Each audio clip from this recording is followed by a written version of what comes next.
The soul in many religions, philosophical and mythological traditions, is the incorporeal and immortal essence of a living being. According to Abrahamic religions, only human beings have immortal souls. For example, the Catholic theologian Thomas Aquinas attributed soul to all organisms but argued that only human souls are immortal. Other religions teach that all biological organisms have souls, while the rest teach that even non-biological entities possess souls. This latter belief is called animism. Greek philosophers such as Socrates, Plato and Aristotle understood that the psyche must have a logical faculty, the exercise of which was the most divine of human actions. At his defense trial, Socrates even summarized his teachings as nothing other than an exhortation for his fellow Athenians to excel in matters of the psyche, since all bodily goods are dependent on such excellence. Anima mundi is the concept of a world soul, connecting all living organisms on the planet. Etymology. The modern English word soul, derived from Old English sawul, sawel, was first attested in the 8th century poem Beowulf v. 2820 and in the Vespasian Psalter 77.50. It is cognate with other German and Baltic terms for the same idea, including Gothic Siwala, Old High German Seela, Sela, Old Saxon Seola, Old Low Franconian Sela, Sela, Old Norse Sala and Lithuanian Siela. Further etymology of the Germanic word is uncertain. The original concept is meant to be coming from or belonging to the sea, lake, because of the German belief in souls being born out of and returning to sacred lakes. Old Saxon Seola compared to Old Saxon Seo. The coined Greek word psy psyche, life, spirit, consciousness, is derived from a verb meaning to cool, to blow, and hence refers to the breath, as opposed to sigma mu alpha, meaning body. Psyche occurs juxtaposed to sigma mu alpha, as seen in Matthew chapter 10 verse 28. Kappa alpha mu phi omicron beta epsilon sigma theta epsilon pi tau nu pi omicron kappa tau epsilon nu omicron nu tau omega nu tau sigma mu alpha. Tau nu delta psi epsilon chi nu mu delta epsilon nu alpha mu epsilon nu omega nu pi omicron kappa tau epsilon nu alpha iota phi omicron beta epsilon sigma theta epsilon delta mu lambda omicron nu tau nu delta epsilon nu alpha mu epsilon nu omicron nu kappa alpha psi epsilon chi nu kappa alpha sigma mu alpha pi omicron lambda epsilon sigma alpha iota nu gamma epsilon nu. Vulgate. A no-light time erioski occident corpus anima mortem non possunt oxidra sed potia cum timed qui potis de anima me corpus perdere in gehennem. Authorized King James Version, and fear not them which kill the body, but are not able to kill the soul, but rather fear him which is able to destroy both soul and body in hell. In the Septuagint, psi epsilon chi-eta translates Hebrew nephesh, meaning life, vital breath, and specifically refers to immortal, physical life, but is in English variously translated as soul, self, life, creature, person, appetite, mind, living being, desire, emotion, passion. An example can be found in Genesis chapter 1 verse 20. LXX kappa alpha pi omicron iota eta sigma epsilon mu theta epsilon sigma tau kappa eta tau mu epsilon gamma alpha lambda alpha kappa alpha pi sigma alpha nu psi epsilon chi nu zeta omega nu rho pi epsilon tau nu. Vulgate. Crevic deus sete grandia, e omnem animum viventum atque motabilum. KJV. And God created great whales, and every living creature that moveth. Paul of Tarsus used psi epsilon chi-eta and pi nu epsilon mu alpha specifically to distinguish between the Jewish notions of nephesh and ruah. Philosophical views. The ancient Greeks used the word alive for the concept of being, in souled, indicating that the earliest surviving Western philosophical view believed that the soul was that which gave the body life. The soul was considered the incorporeal or spiritual breath that animates the living organism. Francis M. Cornford quotes Pindar by saying that the soul sleeps while the limbs are active, but when one is sleeping, the soul is active and reveals an award of joy or sorrow drawing near. In dreams,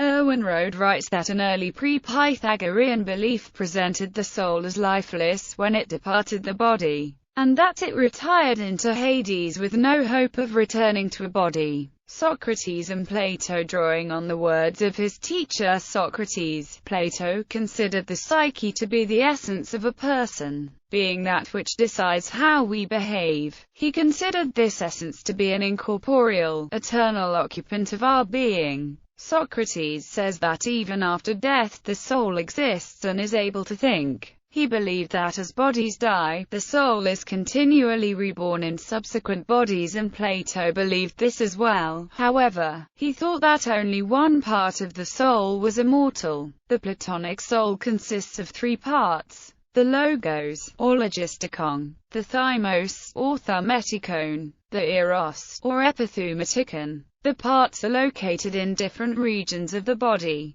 Logos is located in the head, is related to reason and regulates the other part. Thymos is located near the chest region and is related to anger. Eros is located in the stomach and is related to one's desires. Plato also compares the three parts of the soul or psyche to a societal caste system. According to Plato's theory, the three-part soul is essentially the same thing as a state's class system because, to function well, each part must contribute so that the whole functions well. Logos keeps the other functions of the soul regulated. Aristotle defined the soul, or sucha, as the first actuality of a naturally organized body, and argued against its separate existence from the physical body. In Aristotle's view, the primary activity, or full actualization, of a living thing constitutes its soul. For example, the full actualization of an eye, as an independent organism, is to see. Another example is that the full actualization of a human being would be living a fully functional human life in accordance with reason. For Aristotle, the soul is the organization of the form and matter of a natural being which allows it to strive for its full actualization. This organization between form and matter is necessary for any activity or functionality to be possible in a natural being.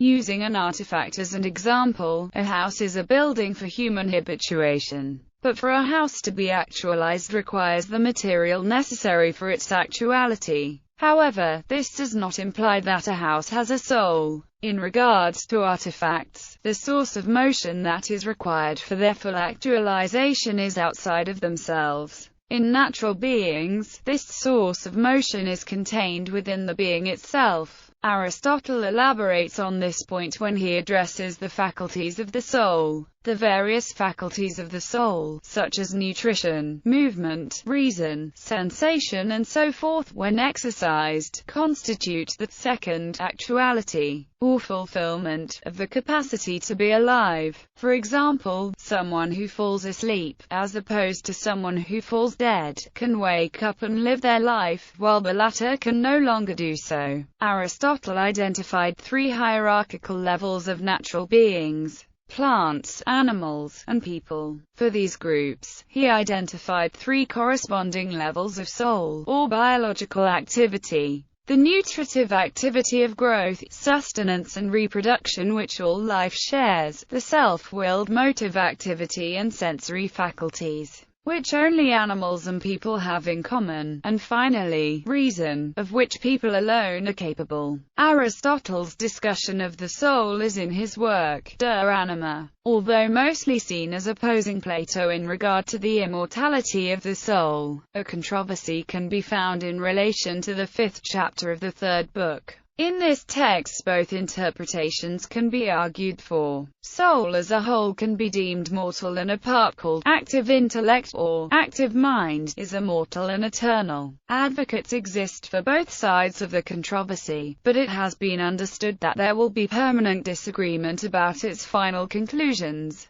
as no other Aristotelian text contains this specific point, and this part of Dranoma is obscure. Avicenna and Ibn al-Nafis. Following Aristotle, Avicenna and Ibn al-Nafis, a Persian philosopher, further elaborated upon the Aristotelian understanding of the soul and developed their own theories on the soul. They both made a distinction between the soul and the spirit, and the Avicennian doctrine on the nature of the soul was influential among the scholastics. Some of Avicenna's views on the soul include the idea that the immortality of the soul is a consequence of its nature, and not a purpose for it to fulfill. In his theory of the 10 intellects, he viewed the human soul as the 10th and final intellect. While he was imprisoned, Avicenna wrote his famous floating man thought experiment to demonstrate human self-awareness and the substantial nature of the soul. He told his readers to imagine themselves suspended in the air, isolated from all sensations, which includes no sensory contact with even their own bodies. He argues that in this scenario one would still have self-consciousness. He thus concludes that the idea of the self is not logically dependent on any physical thing, and that the soul should not be seen in relative terms,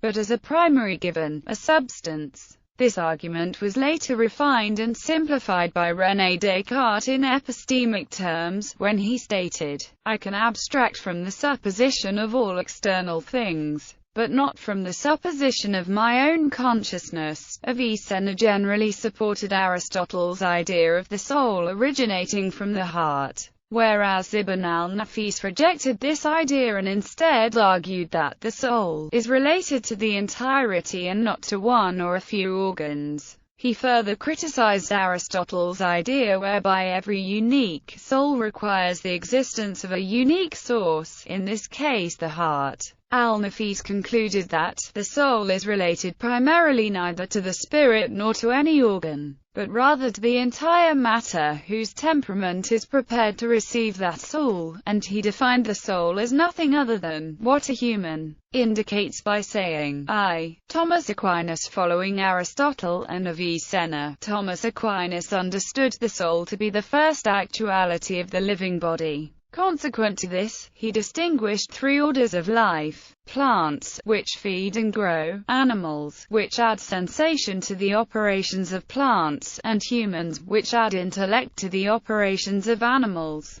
Concerning the human soul, his epistemological theory required that, since the knower becomes what he knows, the soul is definitely not corporeal. If it is corporeal when it knows what some corporeal thing is, that thing would come to be within it. Therefore, the soul has an operation which does not rely on a body organ, and therefore the soul can exist without a body. Furthermore, since the rational soul of human beings is a subsistent form and not something made of matter and form, it cannot be destroyed in any natural process. The full argument for the immortality of the soul and Aquinas' elaboration of Aristotelian theory is found in question 75 of the Summa Theologica. Immanuel Kant. In his discussions of rational psychology, Immanuel Kant identified the soul as the I in the strictest sense, and that the existence of inner experience can neither be proved nor disproved. We cannot prove a priori the immateriality of the soul, but rather only so much,